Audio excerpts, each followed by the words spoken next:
Hey, how's it going, guys? I'm Paradoxic, and welcome back to DC's Titans. We are here. We are officially here. We are at the Season 2 finale, Episode 13, the Season 2 finale. I'm finally here. You guys arrived here a long while ago. I am finally here. I'm now finally... Well, once I finish this episode, I will finally be all caught up with Titans, and I can clear off my schedule and then wait patiently with the rest of you lovely people as we wait for Season 3. But yeah, no, Season 2, it's been a wild ride. It has been a wild ride. It's had, like I said last episode, it's had its ups and downs. Definitely. It's been kind of an emotional joyride of different reveals and plot twists and character moments and arcs and everything. Character arcs have been big, especially for Mr. Dick Grayson. Speaking of Dick, he got a new suit. He went to visit the tailor that works for Bruce Wayne, not Alfred. Another one, Stu, who has a whole team of people working under his tailor shop, and they begrudgingly, after he burned the Robin suit to a crisp, they begrudgingly built a new suit for him that would actually match his new identity as Nightwing. Which, I mean, thinking back to it, it kind of surprised me that they actually came up with it so quickly. Like, they had it ready for him almost as soon as he arrived. Like, we didn't really see him calling ahead to them or to Bruce or Alfred or anyone saying that he needed a new suit. He just showed up, said he needed a new suit, and then, you know, pretty much immediately afterwards he took him down to the basement where everyone was working and showed him a new suit. So I do wonder if I wonder how they knew he needed a new suit, what to make it look like, you know, because if it's gonna be the Nightwing suit, because it's like an official suit, it's not like a prototype, it's gonna be an official suit. So I wonder how they knew to make it look all like the way it should be. I think we haven't really seen how it. I mean, I haven't really seen how it looks yet, but yeah, I'm curious as to how all that stuff came into play. I mean, I can't help but, you know, anxiously wait to see the suit reveal, but I still can't help but question how they knew. I mean, yeah, like, because once he burned the Robin suit, there was no official word from him that he was actually gonna,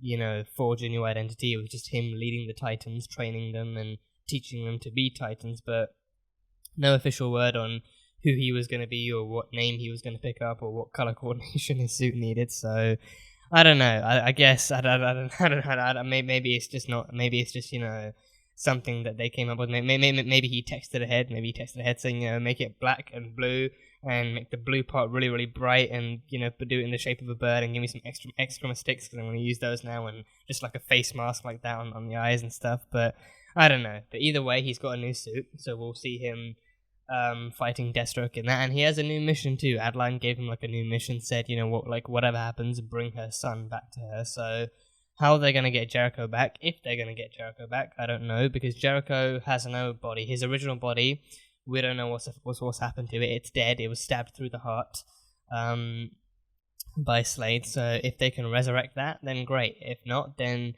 Adeline might have to adapt to seeing her son, talking to her, and living with her through a complete stranger's body, if they can find an appropriate body, even in that context. But I guess we'll have to wait and see. But those are his new missions, and that is his new suit. So yeah, that's Dick.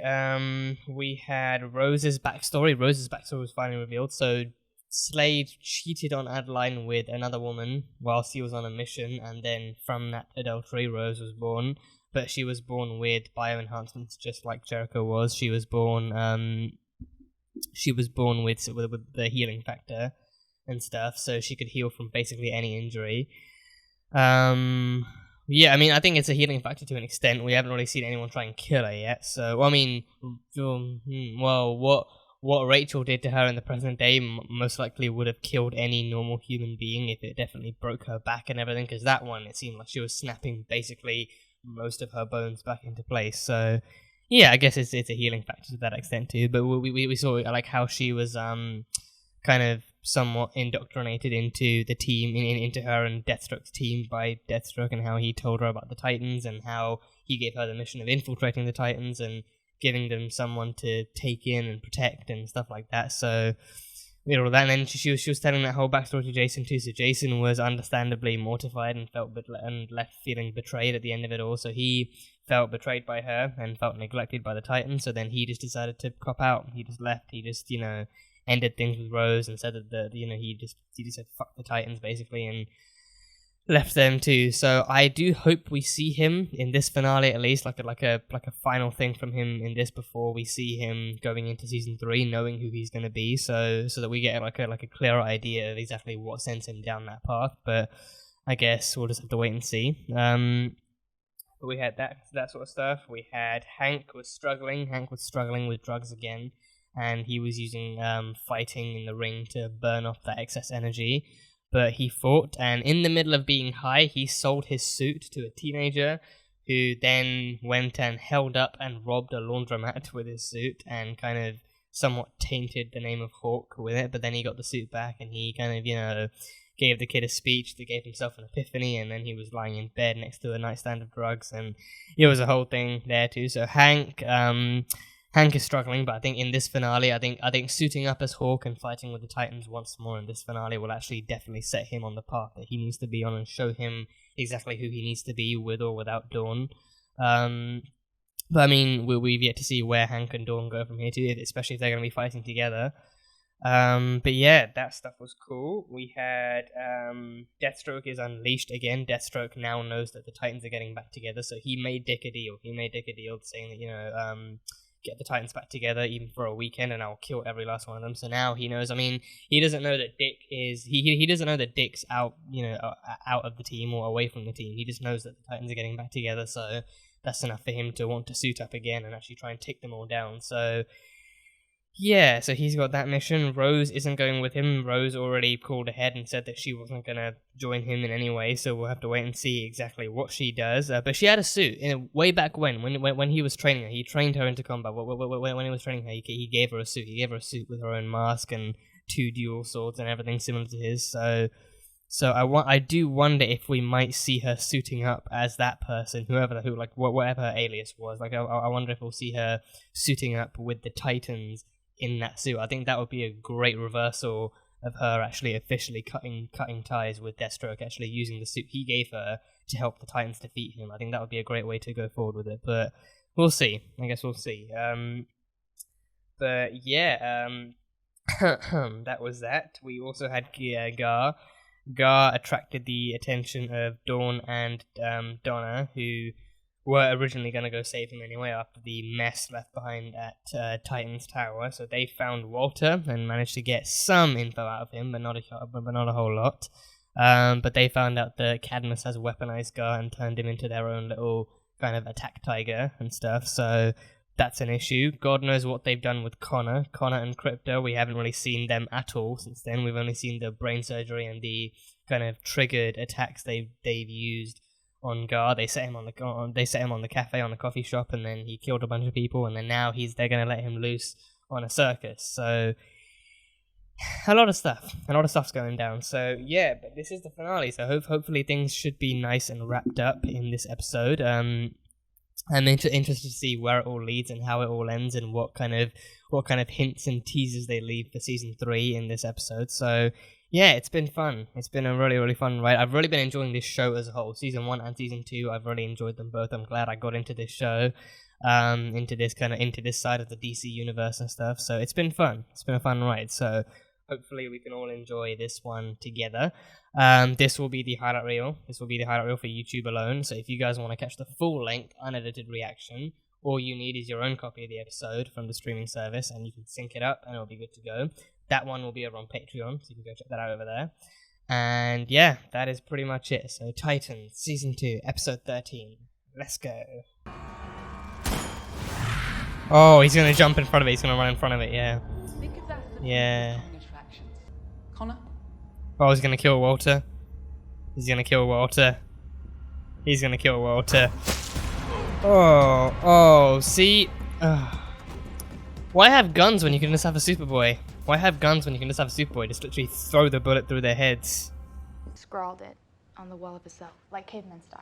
I don't even know what that's supposed to mean. It's the style Neanderthals used to depict images in cave walls. Yeah. Usually battle scenes or... That's not the part she didn't understand yet. She knows cave, yeah. Sorry. Well, one thing's for sure, he's clearly lost his mind. We need to be prepared. Oh! Deathstroke! Get down! Oh, it's Deathstroke! He's here already? Really?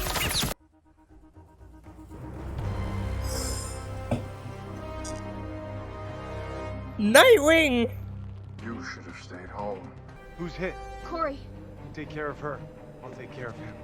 Oh, the mask. Yeah? Oh, that looks good. That suit looks good.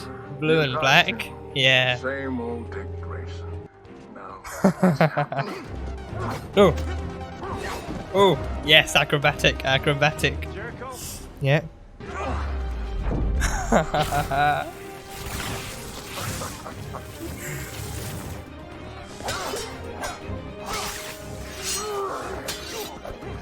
Oh, that looks so good. That looks so good. Oh. No, Jericho's in there. Jericho's gotta come out. Jericho, if you're in there. Oh, jump into Rose. Jump into Rose. Yeah, jump into Rose. Oh, his hands are burned from trying to escape. That was quick. That was very, very quick. What's up?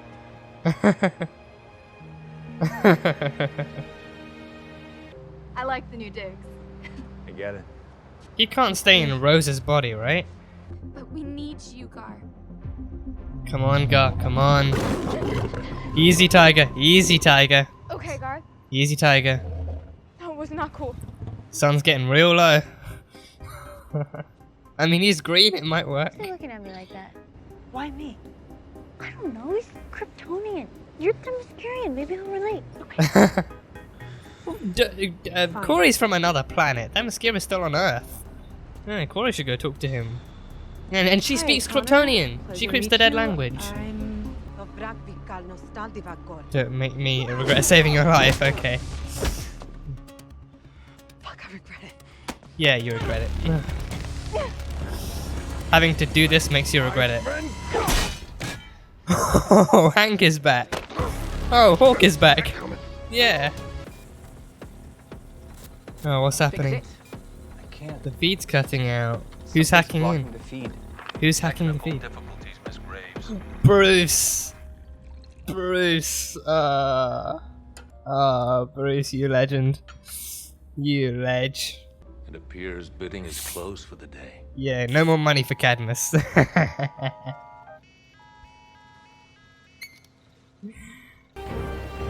It looks so good. It looks so good. Yeah. Getting super fucking ugly out here. You're not gonna make fun of my suit? I just did. Yeah. I've missed this. We have a very angry Yeah. Superboy. You have thoughts? Okay. Oh, yeah, it's a triangle. A triangle. How is he gonna get into him? What's he gonna do? Break the walls down. Break those walls. He's in a dark, secluded place in his own mind. Break down those walls. Open him up. There we go. There we go. It would be cool if he actually did it in the super symbol. If he broke it, if he did have made a hole in the super symbol. Look for the light, Connor. Believe in the fireflies. Thank you.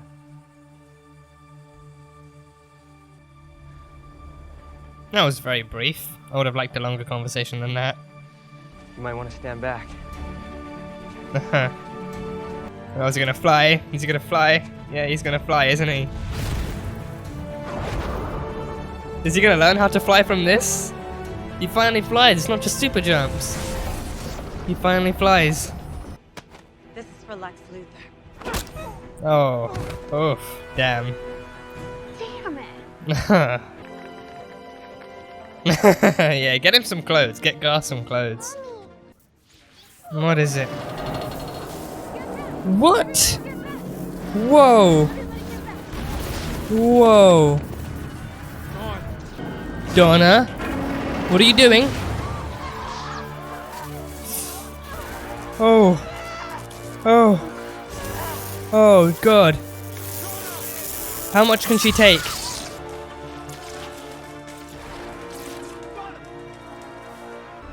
Did that kill her? No way did that kill her. How did that thing even fall to begin with? She's Themyscirian and she can't take electricity. She can't take an electric This is really, really badly paced. Like, her death in and of itself is actually just really, really badly paced. If anybody can help her, it's me. Look, we all want to bring her Can back. she resurrect You don't her? understand.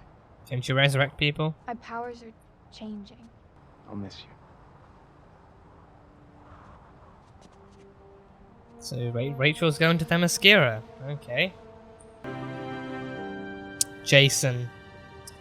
That's Jason. Yep, so he did show up then. He did show up the finale just for this one glimpse. He showed up just for this one scene to say goodbye to Donna. And then he's going off again. Fight the impulse to turn inward, to turn away from others. Your team is in grief and needs healing. It's a process best not done alone.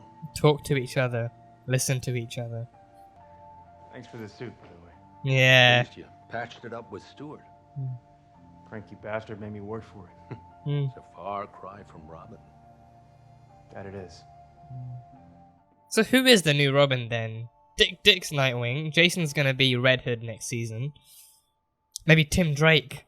Maybe that can be the way they introduce Tim Drake, the next Robin. Yeah. What if we give it another shot? Get back together. I don't think so. You think Hank and Donna are over? Oh damn. What about Hawk and Dove? Can you really have Hawk and Dove without Hank and Dawn? I'm sorry, I've never been to Elko. Bullshit. Confuse me with someone else. Is he playing more mind games? Is he playing? Was it? No way. Rachel. He was there. I saw him. You all in? But the man saying he wasn't there. No, he's. Batman. It's Bruce. He might be lying. He might just be lying. Powers go away and hers is getting weirder. Yeah. What the fuck is going on? I don't know. If you throw enough strays together, you get the best kind of family. One bound not by DNA, By love. but by a collective sense of duty and devotion to another. Oh, the orange soda. The orange soda. To Donna Troy. Thanks for Do giving they us all a have one? chance at family. That's what she's been drinking this whole time? Great. I like it. Me too. There's cops in the bomb squad responding to a disturbance in the Mission District. Titans unite. Titans unite. Team Titans go. Or maybe not. No. What are you waiting for? Oh, they are. Okay, let's go. There's your answer. There we go. No matter what happens, you all will keep fighting. You always keep fighting. There we go. Oh, that's a cool lineup. It's a cool lineup. Where's Gar? Oh, there's Gar. Crypto's back! Crypto's back! Oh, this is some more Blackfire stuff. This is some... Oh, this is some Blackfire stuff. For real? Oh, and she's transforming this time too. Oh, jeez. Blackfire's on Earth. Oh, damn.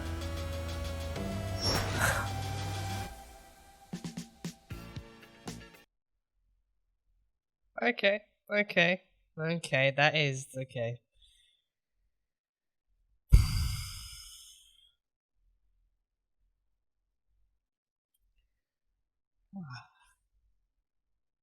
Oh, okay, you know what? Even I have to admit, as much as I enjoyed season 2, as much as I enjoyed it, and I'd love to say I had, you know, I love various moments. That is the mess. That was one messy season finale. That was a messy season finale. It was messy. It was messy. I can't help but say it was messy.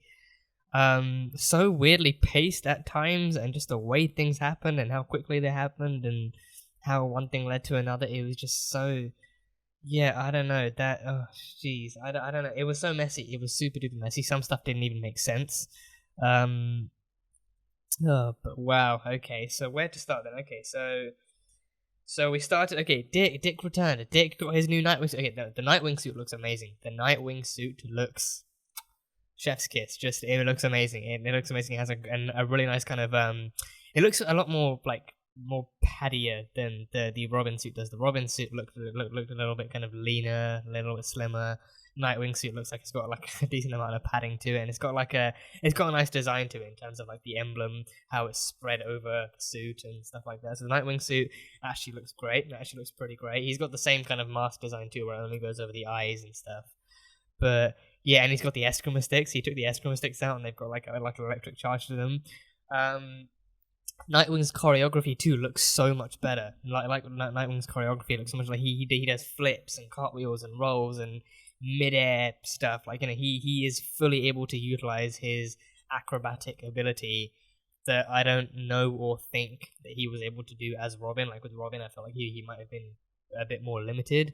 Like, cause, you know, I mean, because like as Robin, he was trained to fight and move the way Batman does, and Batman is not like a master acrobat. He didn't grow up, you know, in the flying Graysons. He was never like that. He wasn't too acrobatic. I mean, he is acrobatic. Like, Batman trained himself to be acrobatic for the sake of fighting crime, but Dick actually grew up in a circus. He learned to move like that, like, you know, just naturally. So he's very, very naturally agile. So now he finally has a suit that allows him to behave as such. So it's really cool, and it was just really cool. I mean, like the first like 5, 10, 15 seconds was literally just him, you know, doing backflips and front flips and side flips over Deathstroke, which is really, really cool.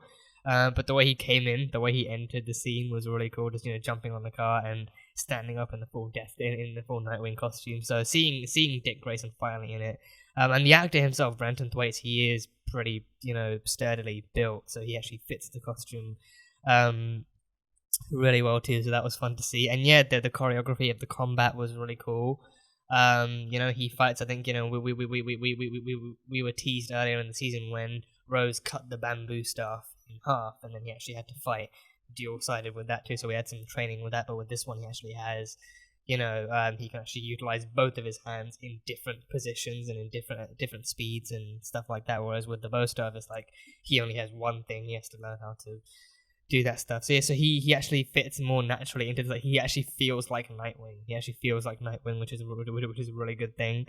And yeah, I mean, introducing it in the finale season, it looks cool. I mean, it's a, yeah, again, it's like the only issue was the pacing was really weird. The pacing, the content, the story content of this episode was kind of weird. The way it was paced out, the way different characters interacted with the story, it was just kind of weird. And yeah, and again, like the Deathstroke battle, it was so short.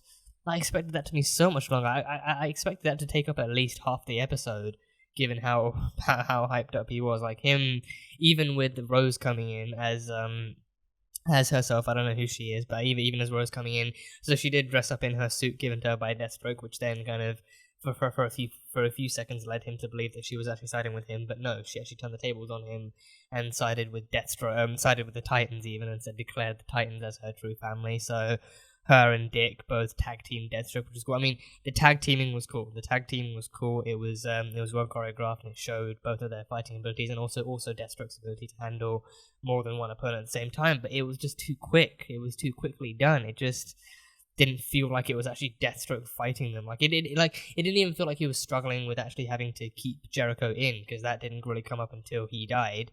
And also the fact that Slade died too. Like how are you gonna kill off Deathstroke? Like a character like Deathstroke, how are you gonna kill him off? Like he's like one of the like major villains of the universe, and especially again the amount of times they've hyped him up in this, like throughout the episodes of the season.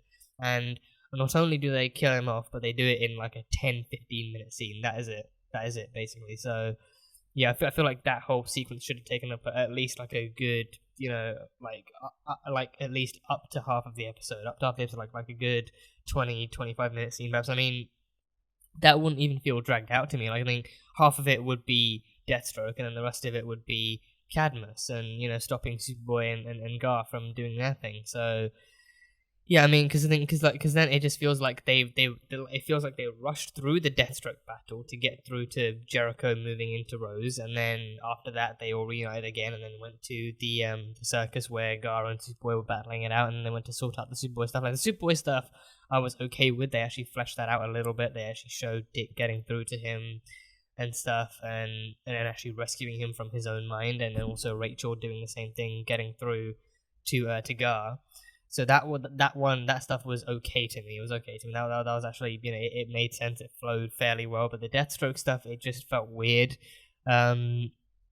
Like, you know, it was like a nice kind of surprise entrance from him, the way he just attacked them from the front with like a bomb, and then just, you know, just unleashing bullets on them from the front, being like, you know, like, and as soon as Dick came along, I mean, and yeah, I think that was one of like the things I was looking forward to in this episode, like seeing how people would react to the Nightwing costume, because I think they see them fighting him, but I think they question if whether or not that is Dick, and then it's not until he actually turns around and talks to them, they actually get the confirmation that it is indeed Dick Grayson. So yeah, and then, you know, Deathstroke being Deathstroke, he's like, you know, different costume, same Dick Grayson, the same charlatan and con man who, you know, plays with strays and all that sort of stuff. So that kind of reference was him, was cool. But yeah, I think that was the main interaction I was looking forward to in this episode, like, you know, seeing how people would actually comment on the suit and actually, you know, like what people would actually think of it. But we didn't get a huge amount of that, just some stuff here and there. But yeah, it was just really weirdly done, really weirdly done. I don't want to say badly done, even though it kind of was, but mainly weirdly done, weirdly paced. But yeah, they killed Deathstroke. I was shocked as Dick was when they killed Deathstroke. I was like, apparently he was dead. Apparently he was dead. I don't know if he was actually, because I think he has bioenhancements. He has one kid he's got one kid who has a healing factor, and another kid who can project his consciousness into someone else. So, you know, given that he has a healing factor, I don't think he's actually going to die from that. She didn't even stab him in the heart. She stabbed him in like the abdomen area, or at least, you know, judging from where the blade came out through the back, it was the abdomen area. But yeah, I don't know. Just Jesus, I was so looking forward to this. I was so looking forward to this finale, and it just threw so much stuff at me. I just don't even know what to think anymore. I don't know what to think. But yeah, they killed it's almost as if they had that fight scene for the soul, for like just to introduce Nightwing and also to kill off Deathstroke. Like that, those were the two sole reasons for actually having that fight scene. It felt like it was less about Deathstroke actually fighting the Titans, which he didn't. He fought Rose and Nightwing. That was it. He fought Rose and Nightwing, and then he went down like a pancake. That was it. So, you know, it feels more like it was like just like an excuse to introduce Nightwing, to introduce Dick as Nightwing, and to have him and Rose working together to defeat Deathstroke, as opposed to Deathstroke actually fighting the Titans like he did the first time round. So yeah, that was a sucky ending for Deathstroke. That was a really sucky ending for Deathstroke. But yeah, then Jericho jumped into Rose's body, which feels weird. I don't know if that accommodation is temporary or permanent. I'm hoping temporary because, for one thing, you know, he needs a body of his own. He can't keep switching back and forth between Rose whenever he feels like he needs a body of his own, so that he actually has that kind of freedom to, you know, have control over his own body and to be himself. But yeah, and also because Adeline wants her son back. He's like, I'm pretty sure she wants her actual son back, and not, you know, like her son talking through Rose's voice. But yeah, I mean, it was good to have that little interaction between Jericho and Dick. I mean, the way Jericho described it, he said, you know, I'm liking these new digs, and it's going to take some getting used to. But I still believe he at least should get the option of choosing his own body. How they would go about doing that, I mean, unless he can actually reanimate dead bodies, because then his body is only 5 years old, and sure, it's decayed, but still, his body is only 5 years old. But then they would still need to get some other body. Like, I think he just, like, he can't. I don't think he can comfortably go parading around in Rose's body, even if she is happy with it, even if she is willing to provide that kind of physical accommodation for him for at least like a little while. But I don't know, maybe season 3 opens up, we actually get like a new body for Jericho. We get his old body back. I think, you know, the original actor Chalaman, he actually did a great job, so I'd love to see him coming back as Jericho if in any way it's possible. Maybe Rose can heal. No, not Rose. Maybe Rachel can heal him. I don't know. Maybe she can. I don't know if she could reanimate the dead or resurrect the dead in some way, but I don't know. But yeah, he's in Rose's body, so Jericho is back in some way. He is back in some way, so that's fun. The one proper fight between the team with the team that we did get was Titans versus Superboy, and I'll admit that was fun. That was actually fun, seeing the Titans trying to fight Superboy, seeing Donna and Dawn and Corey all kind of debating who should go talk to him, and then Hank coming in out of nowhere with a freaking sledgehammer, and then just getting lifted up like a bowl of grapes.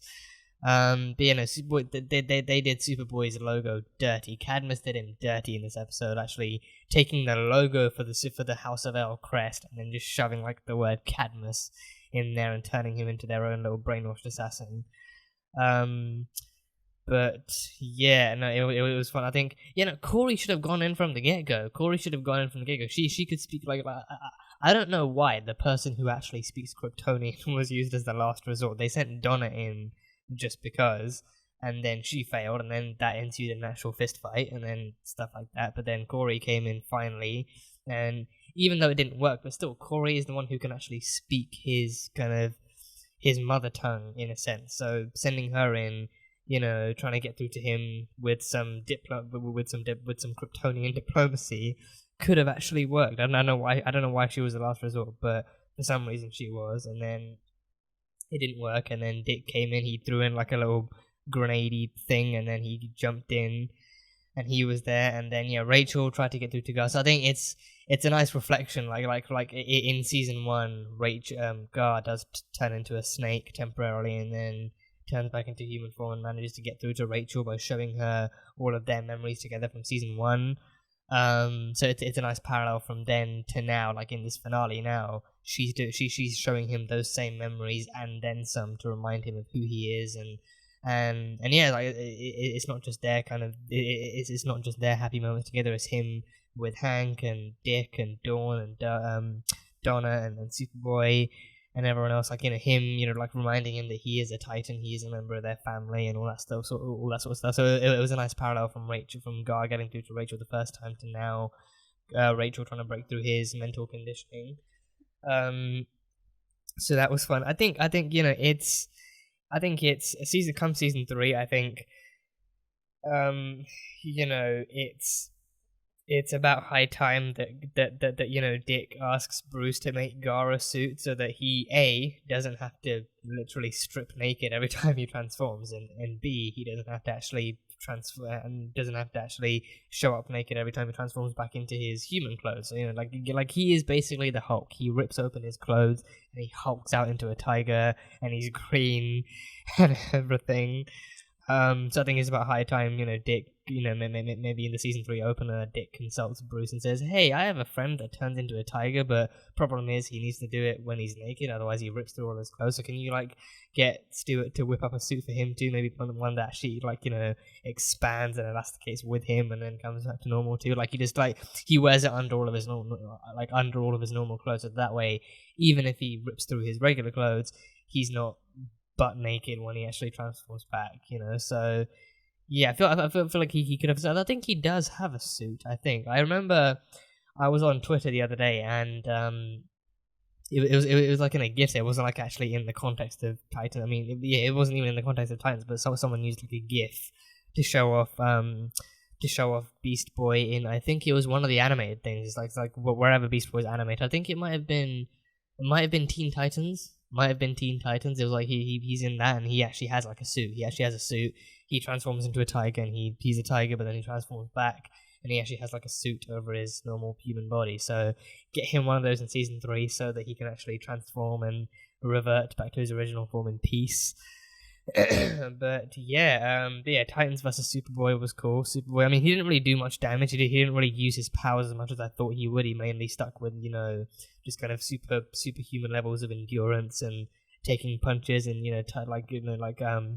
Gar trying to bite his arm off, but then the teeth not even penetrating the skin and stuff like that. He uses laser eyes once, and then Dawn used the broken glass on the floor to actually reflect it back to him and stuff like that. So yeah, it was cool.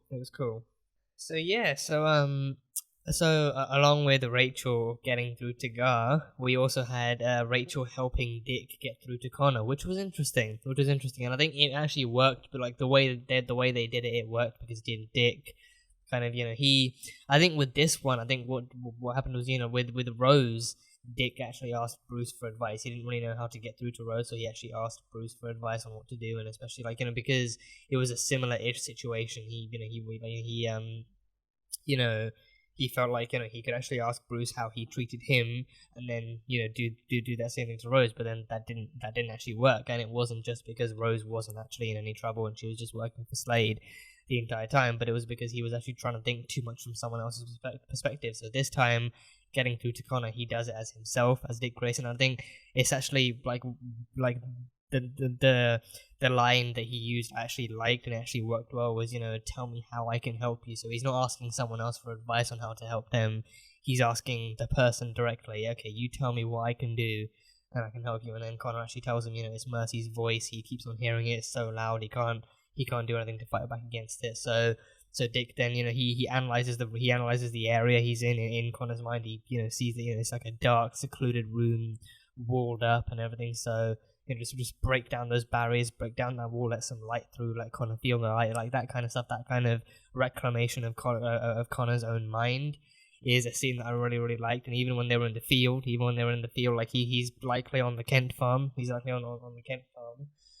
The better half of his parentage.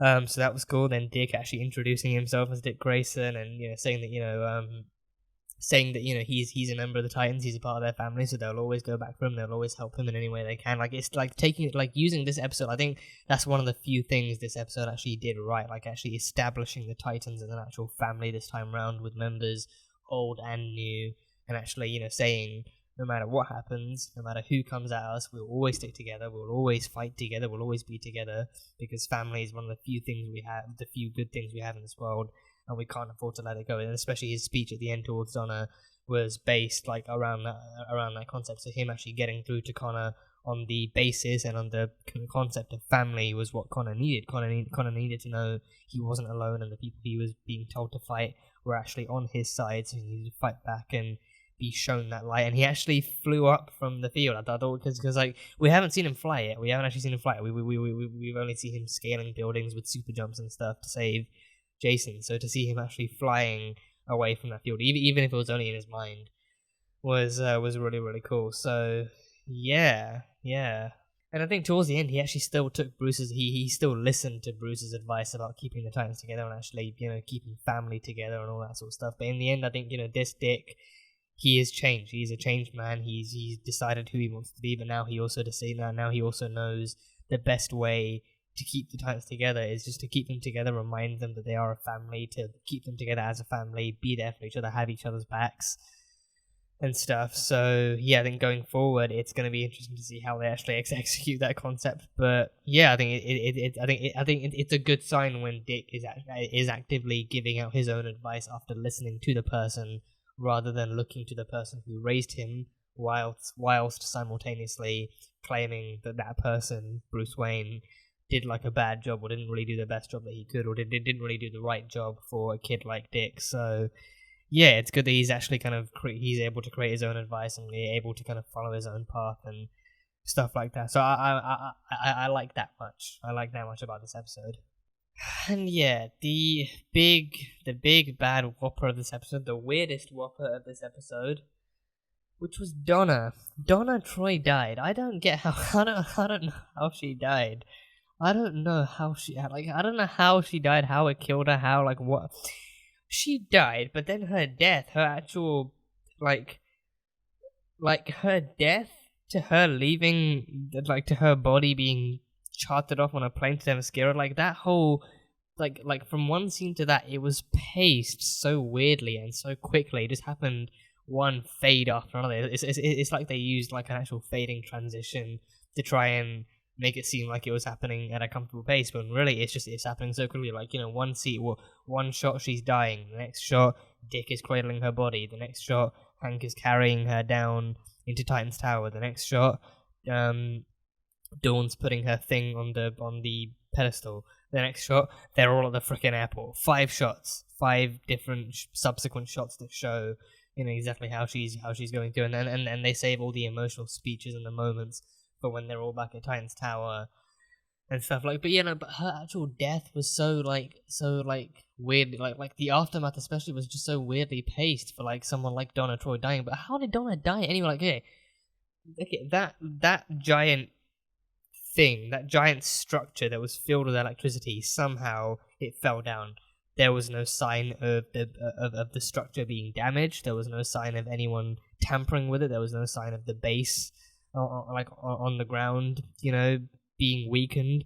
Like you just see Dove, you just see Dawn handing like a little dolly to a girl. Then you suddenly hear some electricity fizzling, and then everyone's like, "Look out!" And then all of a sudden you see the structure falling down. Like how that happened, I don't know. But then even then, the camera cuts to Donna looking at Dawn and then looking at the structure, and then she uses her Themysciran speed to catch the thing. So that makes sense. But then how she died from that, I don't know. I thought she's Themysciran. Themyscirans have like much more, like a much more heightened like level of endurance and immunity to stuff like that than humans do. I mean, if it was if it was a human that caught that, for one thing, they would be crushed, but then for extra measure, they would be electrocuted too. So in that sense, their death would make sense. But with Donna, she caught it, and then she also took the full power of however many volts of electricity was running through that thing. So I figured she might be knocked unconscious. I didn't think that would actually kill her. So the fact that she actually did die from that just confuses me more than anything else. Like it just seems like she should be able to handle that, but I don't know. I just the way they killed her too. Like okay, so she she gets electrocuted by a falling structure, like a falling. I don't even know what it was. Like I don't know if it was part of like a Ferris wheel or part of like a circus ride or something. It didn't even look like anything. It just looked like another like a 4-beam structure with some electricity running through it for whatever reason. So she, got electrocuted by that, and then she died, and then she died after that. So I don't know. I don't.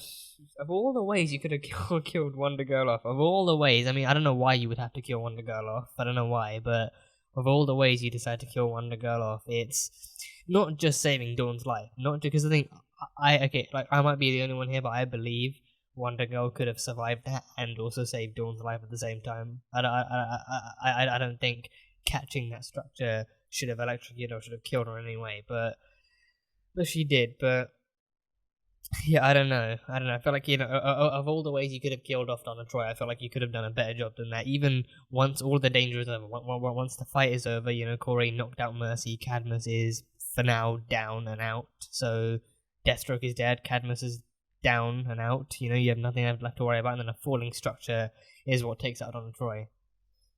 Really, that's really how that's the route you want to go down. A falling structure filled with electricity is what kills Donna Troy.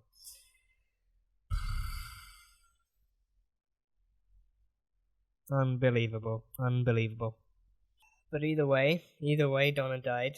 I hate having to say it, and say it like that as well. Like, oh, either way, Donna died. But apparently, Wonder Girl is dead. I mean, I don't think she's gonna stay dead for long. I think season 3 will likely be about bringing her back and what that will entail. I don't know how they can bring her back, because they took her to Themyscira, so they had a very, very brief funeral type thing for like her human friends on Man's Land and everything, and then they took her back to Themyscira via private jet. And Rachel went with her too. Rachel went with them. That surprised me. I don't know why, but that surprised me.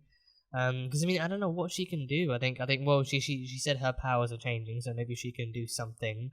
So I think that is like a hint at resurrection. That is a hint at resurrection. I mean, to be honest, I don't think resurrection is too far out of the cards, because she can literally reanimate like inanimate objects. She can literally reanimate things that were never meant to be alive in the first place. So resurrection might not be too far out of her reach. But then again, she doesn't. All she knows for sure is that her powers are changing. She doesn't have full control over her powers. She doesn't know exactly what this change entails fully. If she lets it all flow out too soon, it might end up killing more Themyscirans. I don't know if she can kill Themyscirans, but yeah, I don't know. But either way, I think Rachel might have a role to play. Rachel may well have a role to play, especially given that she's going to Themyscira. I think that is actually hinting that if and when they try and resurrect Donna Troy, Rachel will have a role to play in it. And if they have any kind of spiritual thing in Themyscira, because I don't know what they can use on Themyscira. If they have their own like Lazarus pit, if they have like a Lazarus pit, then they can do to her what they did to Ra's al Ghul. But I mean, with the Lazarus pit, then there would be a price to pay. Like with the Lazarus pit, it takes your soul when you come out, so you come out like a ravenous murderer, pretty much. So I don't know if Themyscira has something similar to that, where it brings you back, but also gives you your soul when you come back too, or if Rachel has to, or maybe that could be how Rachel does it, because I think she can go inside people's minds. So then maybe like her mind, like her soul, will be her subconscious, like, and like what's on the outside might be a ravenous murderer, but then in her mind, the real like Donna Troy that actually is her will be in chains or something and fighting to regain control, and then Rachel's gonna have to go into her mind and then talk to her and then bring her back out again. I don't know, maybe that might work out, but it still doesn't change the fact that this finale is a mess. Like, like something like that happening in season 3 doesn't change the fact that season 2 ended as a mess. It would fix things, but it wouldn't change the fact that things were a mess to begin with. So I don't know, but Rachel, I mean, I guess going to Themyscira might help her discover her powers a bit more. I think like that Themyscira deals with mythology and like extra normal, extraordinary kind of conditions and powers and stuff, so maybe they can find something. I mean, it's better than going to Tamaran. Going to Themyscira is a much better option for Rachel than going to Tamaran, so yeah, but I do hope, I don't know, I mean, I don't know if the show has the budget to take us to Themyscira in season 3, or if we might only be able to see Rachel once she comes back to Man's Land with Donna, but I guess we'll have to wait and see. But yeah, Rachel went to Themyscira. So I think that's really cool. Going to Themyscira alone is really cool. So I do hope she has a fun time there and she can get to know all the Themyscirans. I wonder if she'll meet Wonder Woman. I wonder if she'll actually meet Diana Prince. Or maybe a Hippolyta. Maybe Hippolyta and Antiope. But I don't know. She's gonna meet the other Themyscirans. And maybe just become like a mixture of an Amazon warrior, a warrioress and a intergalactic space witch too, but we'll see. But she's gone to Themyscira and she's gone with Donna, so yeah, that's fun. And yeah, Jason was there. Jason was at the funeral. That was so my kind of hope did my hope did kind of come true. He was there for one scene and one shot. He was there for Donna's funeral, and I think Bruce must have told him. Because I think he wouldn't really accept any calls from any of the other Titans. I think Bruce must have told him, like, Donna Troy's dead. This is where the funeral is. If you want to pay your respects, if you want to say goodbye before she's chartered off to Themyscira one last time, this is your chance. So he actually did show up. He didn't really join any of the others.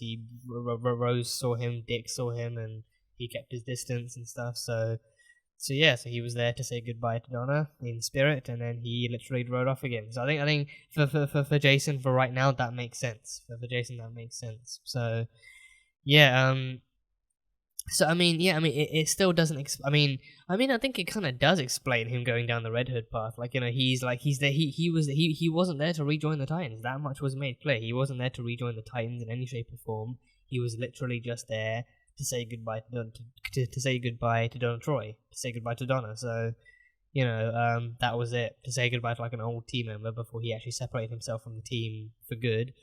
Like Bruce never even addressed him later on either. I think Bruce knew better than to ask about Jason's whereabouts. He knew Jason wouldn't really want to stick around, so he just gave him like an opportunity to show up in the distance and then to disappear. So I think with this one, I kind of can see where he goes down the Red Hood route, but also at the same time I kind of can't, because again, Red Hood has that kind of deep-seated backstory of having been neglected by Batman and left behind by Batman, that then drove him towards the path of vengeance and becoming a much more heated, much more brutal vigilante. So I think maybe it's like a comic book TV show, so I think when it comes to adaptations, they can't adapt absolutely everything. So I think they must be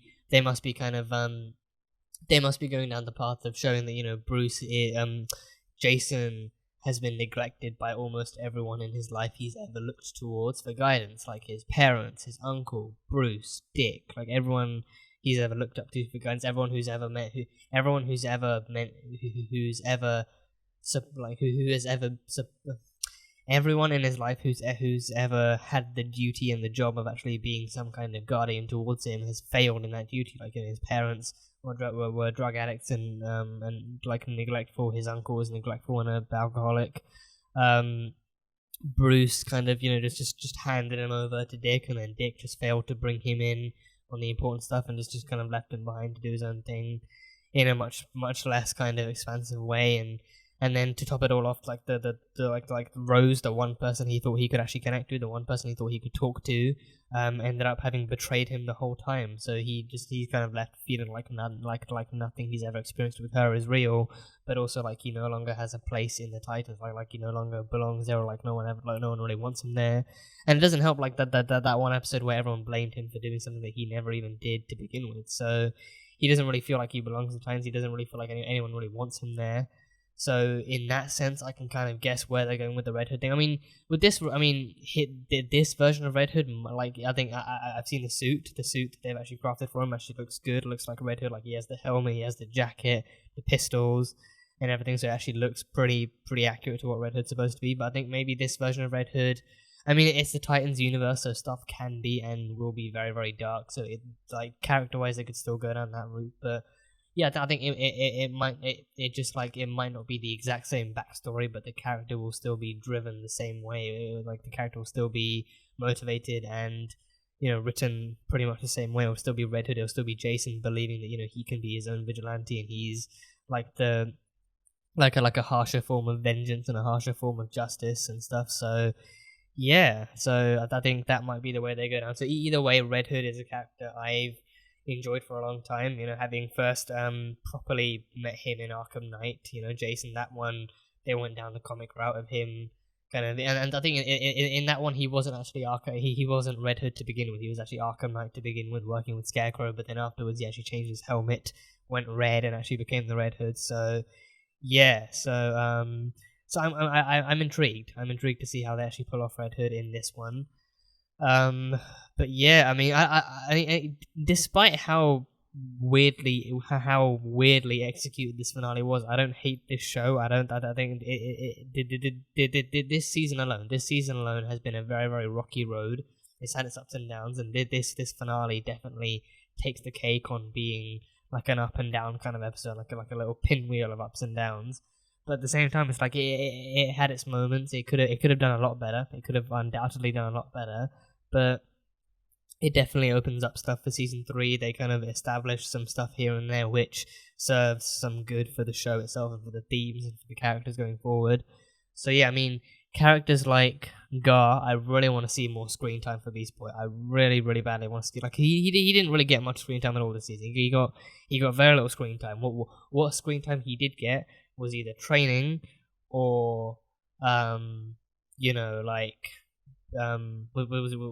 either training or it was connected to Connor.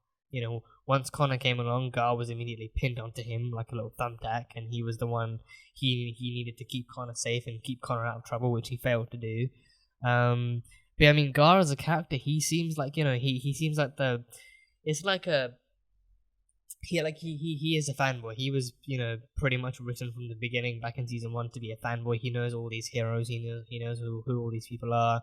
And in his mind, growing up and hearing about them, they are heroes to him. They are his heroes, and now he finally gets a chance to be on this team, to be a member of the Titans, and to be a Titan himself. So he's like a fanboy turned superhero, pretty much. So, like, they nailed that. They nailed that aspect. Him actually being a Titan, him being a hero, him getting his own kind of arc and being his own person is something I feel like they still have to work on. Like, we haven't really seen much of Gar as Beast Boy himself. Like, they haven't even come up with a name for him yet. Haven't even given him that name yet. Like, Rachel, they haven't really called her Raven, but they hinted at her being Raven in the Tamaran scriptures in the last season, so she is somewhat covered. And Corey is Starfire.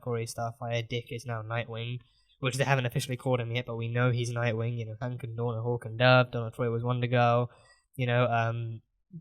they called Connor Superboy in this episode, so that was cool. And we have Robin, obviously. So Gar, they need to call him Beast Boy. It would be cool to hear them actually calling him Beast Boy. So season 3, I want to see Gar actually becoming Beast Boy, not just turning into animals. I mean, for one thing, I want to see him turn into more animals. Being the tiger is cool, but now we've seen the tiger plenty of times. I want to see him actually learning to see if he actually can become more animals than just a tiger, but also actually becoming Beast Boy himself, actually becoming that hero and actually being known to be Beast Boy, to be that new member of the Titans, especially since the Titans are known, so the new members deserve to be known as being a part of them too. So yeah, and Rose has her old suit back, I believe. I think Rose has her old suit back, so that's cool. But I think Dick going forward, I think now Dick knows. I think with this season, Dick started off being like a leader that had just left the Robin suit behind, so I think he wasn't really fully prepared to be a leader, because I think even when he was a leader, he was somewhat leading the way that Bruce used to lead him. So training them. I think the one difference he made was that with Jason, he actually took him in to make sure that he didn't train next to Bruce like Dick did, because Dick knew that that way wasn't really the best way for everyone to learn. And the way Bruce teaches is somewhat one-sided. The way that he learned is the way that he teaches his students. So, I say students, he doesn't really just take... I mean, he kind of does, but he kind of doesn't take people in, but still. So I think going forward now, Dick knows who he is now. He knows who he is. He's Nightwing. He's Al-Azul. Well, not Al-Azul, but he's Nightwing. But deep down, even behind the mask, he knows what kind of person he wants to be. So I think taking that leadership into Season 3, leading these new Titans, training Gar and Connor and Rose... is what's in store. So I think he needs to take their abilities into account, especially Gar and Connor, knowing that Gar has half the power, has the powers of Superman. He is half Superman and half human. So he's half Krypton and half human. So he needs to actually take those abilities into account and actually teach him how to control his strength and fight accordingly. And Gar as well, he needs to actually. I think he should actually take Gar's transformation into account and actually see and help him understand if he can actually transform into other animals too, because I think Gar mentioned in season 1 that his transformation into a tiger is psychologically linked. It's kind of rooted in his brain because he enjoyed and loved tigers as a child. So he needs to actually learn to transform into other animals too. So I think going forward he needs to actually I think going forward he will, but he also needs to actually take his team members individual abilities. They can fight equally, but individually they have unique abilities that cater to them alone. So he needs to actually understand what the things are like. He did it back in season 1 in the barn. He did it back in season 1. He actually asked Corey and Rachel and Gar to actually to showcase their different powers, and then they were able to use that against the nuclear family. Gar turned into a tiger. Rachel used her demon powers, her earlier version, and then Dick used his martial arts, and Corey was out for most of it, but still, he used it back then. So now with this one, he just needs to do the same thing, actually create this alliance of Titans and actually understand what their powers are, help them master those abilities as well as hand-to-hand combat and stuff. So hopefully season 3 is better. Hopefully season 3 is a much more enjoyable ride. Hopefully season 3 starts and continues as a roller coaster ride that makes sense. Roller coaster rides can be fun so long as you actually time the highs right and actually make swift lows and make it an enjoyable ride. So but season 2, it's been fun. It has been fun. Season 2 has been fun. I think I've really enjoyed Deathstroke. I enjoyed Deathstroke for what he was. I still can't believe they killed him off, but I enjoyed Deathstroke for what he was. The actor,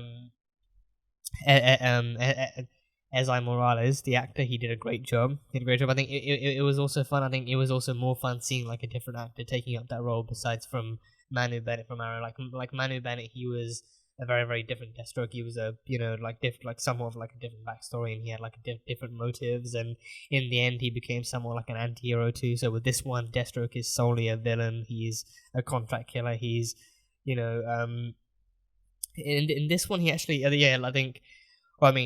was gonna say in this one he actually has bio enhancements, but the one in Arrow had bio enhancements too. He had the Mirakuru in him. So with this one he actually has different bio enhancements that get passed down to his kids. And I think I somewhat prefer the story of the kids in this one than I do in Arrow. In Arrow he had Joe and Grant Wilson, but with this one he had Jericho and Rose. Yeah, Jericho and Rose, and his kids get bio enhancements too. So yeah. But Deathstroke was a great villain. He's a great villain. I think to actually showcase that, just to showcase the fact that he is actually like a Titans villain, to showcase that he's like a nemesis of the Titans themselves, was a really, really cool way to go about this too. So he was fun while he lasted, but at the same time, I don't think Deathstroke's actually dead. I don't know how they could bring him back, but I don't feel like Deathstroke could actually be permanently dead. I think his death in their actual physical perspective could last as long as could last long enough until they leave for him to heal from those injuries, because I think he can heal from injuries. He can, because I think it would only make sense if he could heal from his injuries for him to then pass that same ability down to Rose. So saying he's dead in the moment and heat of the moment, especially if it wasn't like a lethal shot through like a lethal stab wound, would only make sense. So I don't believe he's actually dead completely. I think he might have been fatally wounded, but because it's a fatal wound, it would take time to heal, and in that time, the Titans then kind of converse. Dick talks to Jericho inside Rose's body, then Donna comes along, they all leave, and then 5 minutes later, Deathstroke just crawls away to the sidewalk or into like an alleyway, and then heals himself up against the wall, and then just flees the scene to be seen in season 3. So I don't think I don't think Deathstroke is dead just yet. I think he actually might come back in season 3, and that might be like a surprise plot twist or like a return or something. But yeah, I've enjoyed him for what he is. His suit looks great. I think I've loved his suit more than anything in this show. Like his combat skills have been great. The combat choreography for Deathstroke has been great, but the suit is really, really cool to look at. I think I actually enjoy seeing this suit more than I do for the Arrow one. The Arrow one seems is cool enough, but this one is actually armored. It looks sleeker. It looks a lot more menacing and stuff. So yeah, it's cool. It's cool. Yeah. So there, I do wonder if there's gonna be like another Robin. I wonder if there's gonna be another Robin because Dick is no longer Robin. That's been well established. So that's been beyond well established now. Dick is no longer Robin.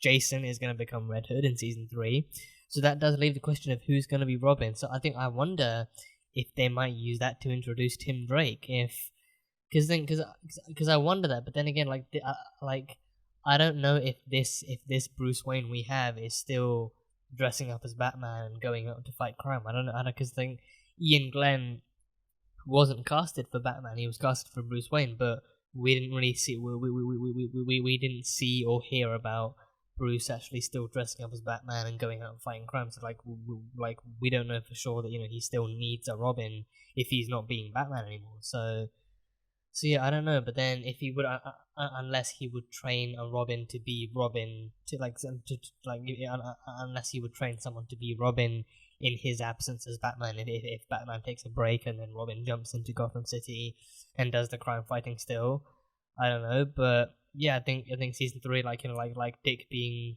Nightwing and Jason being Red Hood might be a good reason, and also a good way to actually introduce someone else as Robin. So a Robin is still out there, and I think it might be a great time to introduce Tim Drake. I think Tim Drake is the Robin in he is the Robin in the Arkham games.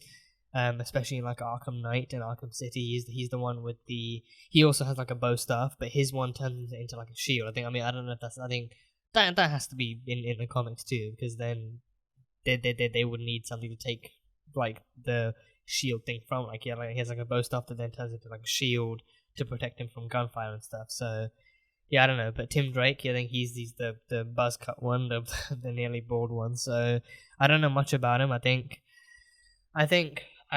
I remember reading the biography for Tim Drake playing Arkham City, because you'd get that kind of menu where you get different characters and their character profiles and their history in canon to the comic book lore. So I think Tim Drake was the one who actually found Batman and Robin when Robin was Dick Grayson, and then Tim actually tried to prove his worth as a detective and as a fighter and as an investigator and stuff like that. So he proved his worth as Robin, and then Dick moved on to being Nightwing. So yeah, so it might be a good way to introduce him.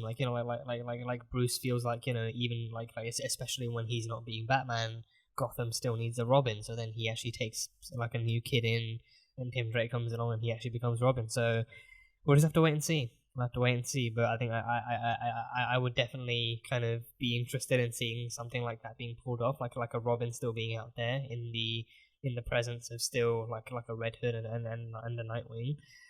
So yeah, that is that. So that is Robin.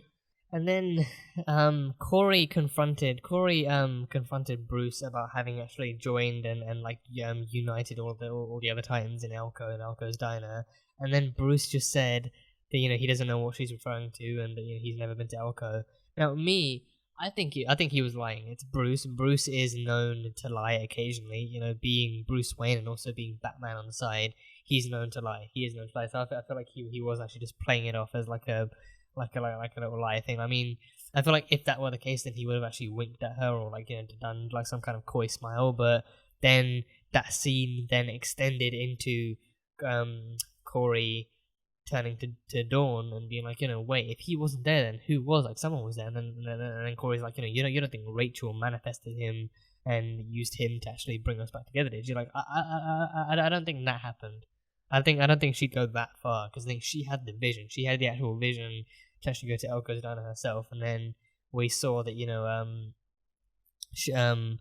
because I think hacking the radio and the phone and the TV seems like something Bruce could do. He hacked the Cadmus feeds. He hacked the Cadmus feeds in this episode. So hacking the other media stuff seems like something Bruce could definitely do and would definitely do. And especially if he heard about the Titans being broken up, he would work to bring them together. But then, and then of course, like for Rachel, it would just be her innate power telling her to go to Elko's diner, like in season 1 when her powers told her to go to Detroit and find Robin, and to find Dick. So yeah, I don't know. I feel like that must have been Bruce just lying. Like, but Corey and Dawn don't really know him well enough to know that he's actually lying. Like, they know him as Bruce, but they also know him as Batman. They also know him as Batman, but they don't know what his tells might be. They don't know how well he might be able to lie. So I feel like that was actually Bruce. I feel like that may well still have been Bruce. In that diner, just playing coy and just trying to pass it off as like, oh, I don't know what you're talking about, and stuff like that. So, yeah. And last but not least, we find Blackfire. Blackfire actually joined the people of Earth. She possessed the body of a mother, but in this time, it's not just through like a holographic projection. This time, she actually she plants her purple sludge on the mother's neck and then climbs into her ear. And then she actually transforms into Blackfire. Like the mother actually transformed into Blackfire and left the kids and just sucker punched the guy, sucker slammed him into his own car and then walked off. So Blackfire is on Earth now. Blackfire has come to Earth. So season 3, we should see Blackfire and Starfire confronting each other and kind of fighting over who takes the crown, who takes the crown, who keeps the crown, stuff like that. So I mean, this season, like the Starfire stuff, the Corey and Blackfire and Far-Eye and Tamaran stuff has been super duper disconnected from the main plot. It's almost felt like it's almost felt like a side mission compared to what the main story is. So I do look forward to seeing more of Blackfire being established in season 3 and more of that storyline being explored in season 3 and seeing who Corey can be, especially since her powers are like a lot less available to her now, and I feel like that might be Blackfire's doing. I think if she has a way of controlling Corey's powers all the way from Tamaran, I feel like she would have definitely taken that. She would have actually taken her powers away or done something to tamper with them. So I feel like interacting with Blackfire and also like trying to find out a way to actually bring her powers back